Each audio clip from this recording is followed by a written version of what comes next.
Welcome back. We have big breaking updates now coming in. Security agencies have gathered crucial leads on Pahalgam attackers from jailed Lashkar terrorists. Security agencies have uncovered significant leads in the Pahalgam terror attack case following the interrogation of Lashkar-e-Taiba operatives currently lodged in Jammu and Kashmir jails. My colleague Priyank Tripathi is joining us on the broadcast with the details. Priyank, this is extremely significant, not just to provide more evidence for Pakistan's involvement, but this could also provide more leads on how the entire terror attack had been planned. What are the details?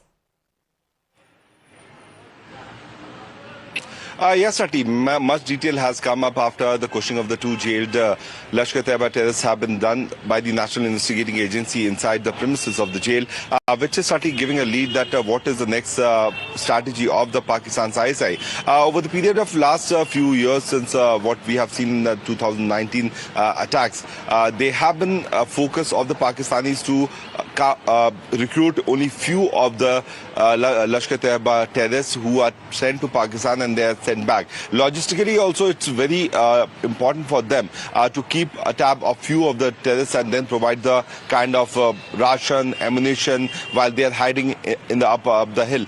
What we have also seen yesterday that one of the OGW jumped while he was taken to reveal the location of the hideouts. That is what is the focus of the agencies, because the terrorists are still hiding in the hilly area. They have been massive combing operation.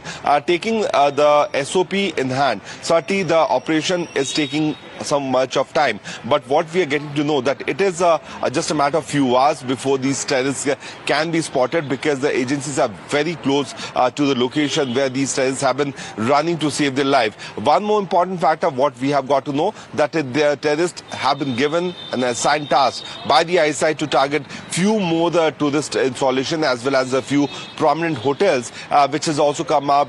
The information has been shared with various intelligence, because all the agencies which are working here, whether it's an operational unit or the unit which is being providing the law and order situation, and they are taking care of the law and order situation, the input is being shared properly. So the questioning of these accused has certainly given much more detail. What we got to know day before yesterday, that the sighting of the terrorists happened in the valley area, but have managed to flee away once again, taking advantage of the height and the mountain terrain. But the agencies and the Indian Army is certainly combing this particular forest area so that the success can be received as soon as possible, because people are very angry. They are feeling that it's taking much more time for the agencies and the security apparatus to gun down these terrorists. But yesterday they could have given a very much lead, but the OGW jumped in the river and he committed suicide, which has caused some sort of damage to the operation which was certainly going on. Okay, all right. So the investigations have revealed that the terrorists involved had received specialized military training aimed at enabling them to build hideouts in the hilly terrain and survive for extended periods. Priyank, stay with